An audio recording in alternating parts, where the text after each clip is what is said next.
আসসালামু আলাইকুম। আজকের দিনটা শুরু করলাম আম্মুর হাতের মুরগির মাংস দিয়ে। তো রুটি দিয়ে এই চিকেনটা খেতে খুব ভালো লাগবে মনে হচ্ছিল, তাই আমি ডিপ থেকে বের করে গরম করে নিলাম। তো এখন ক্যানারি ওয়ার্ফ চলে আসলাম ডিএলআর এ উঠার জন্য। ওই যে দূর থেকে ডিএলআর এর স্টেশন দেখা যাচ্ছিল। স্ট্র্যাটফোর্ড থেকেও ডিএলআর নেওয়া যায়, আবার ক্যানারি ওয়ার্ফ থেকেও নেওয়া যায়। তো ক্যানারি ওয়ার্ফ আমাদের থেকে একটু কনভিনিয়েন্ট ছিল, কারণ আজমি কাছ থেকে আসলে আমাদের সাথে জয়েন করেছে। এখন আমরা ডিএলআর এর জন্য ওয়েট করে আছি। লন্ডনে যতগুলো ট্রেনে আমি উঠেছি তার মধ্যে ডিএলআর এ উঠতে আমার খুবই ভালো লাগে। এই ট্রেনটা না কোনো ড্রাইভার থাকে না, কম্পিউটারের মাধ্যমে এইটা অপারেট হয়।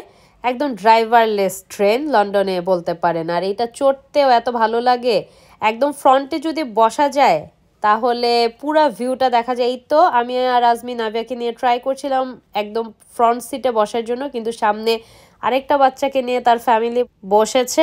আর এটা অটো প্রত্যেকটা ট্রেন স্টপে থেমে যাচ্ছে। আমার ডিএলআর এ ওঠাটা খুবই কম হয়, যেহেতু আমি কাজে যাওয়ার সময় ডিএলআরটা আমার নেওয়া হয় না।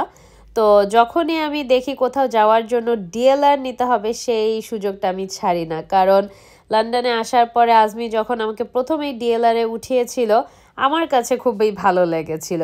আর এখান থেকে ভিউটাও খুবই সুন্দর। এই তো আবারও আমরা কাজ শেষ করে যে কাজে গিয়েছিলাম সেইটার পরে এসে পড়লাম। আর একটু ডিটেইলে আমি ভিডিও করে দেখাতে পারতাম, কিন্তু নাভিয়ার জন্য পারিনি। আর নাভিয়াকেও চাচ্ছিলাম সুন্দর করে ও যাতে এনজয় করে। তো এই তো আমরা নেমে পড়েছি।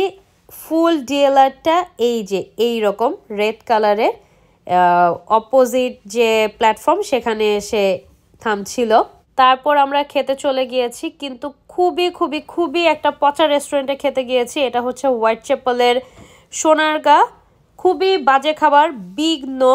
নেক্সট টাইম এই রেস্টুরেন্টটাতে আর খেতে যাওয়া যাবে না। খাবার আমাদের একদমই ভালো লাগেনি, টাকাটা শুধু শুধু নষ্ট। তো যাই হোক, আজকের ভিডিওটা এই পর্যন্তই। আল্লাহ হাফিজ, আসসালামু আলাইকুম।